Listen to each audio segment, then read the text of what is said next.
এই মুহূর্তে অবস্থান করছি আজমেরি আমেনা মায়ের দরবার শরীফে। আমাদের সামনেই রয়েছে মা জননী। আসসালামু আলাইকুম। ওয়ালাইকুম সালাম। মা জননী, আসলে আমরা বেশ কয়েকদিন যাবৎ চেষ্টা করছিলাম আপনার একটি সাক্ষাৎকার নেয়ার জন্য, কিন্তু বিশেষ কারণে হয়তো আপনি আমাদেরকে সময় দিতে পারেননি।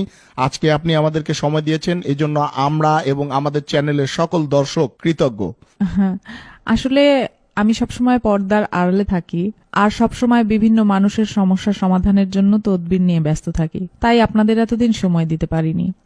যা বলার একটু তাড়াতাড়ি বলবেন, ভিতরে লোক বসা, তারা অনেক দূর দূরান্ত থেকে আসছে।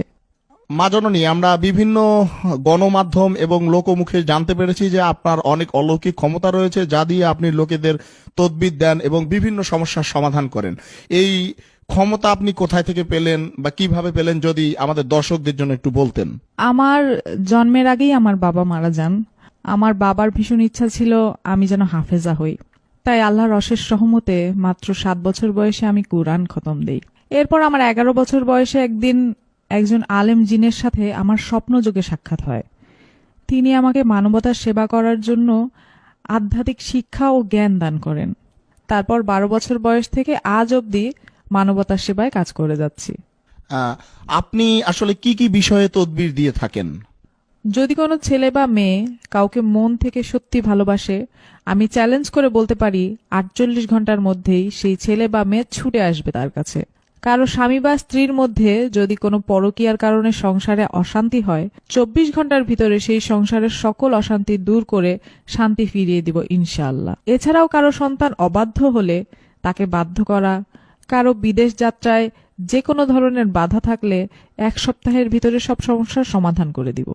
আজ পর্যন্ত অগণিত প্রবাসী আমার দেয়া লটারির নম্বর কেটে লটারি বিজয়ী হয়েছেন এবং তাদের ভাগ্য পরিবর্তন হয়েছে।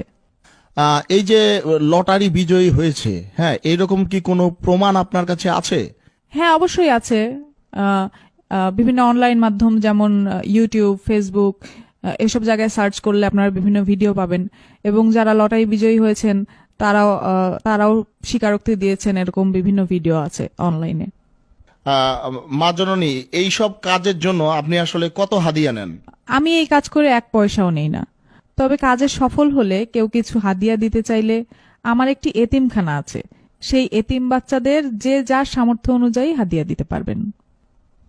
আসলে অনেকে দেশে আছে, কেউ বিদেশে আছে, সবাই তো আর সরাসরি আপনার দরবারে এসে আপনার সাক্ষাৎ করতে পারবে না, তাই আপনার সাথে সরাসরি কথা বলার কি কোনো ওয়ে আছে বা রাস্তা আছে, বুদ্ধি আছে এরকম? আমার সাথে সরাসরি মোবাইলে বা ইমোতে কথা বলেও তদবির নিতে পারবেন।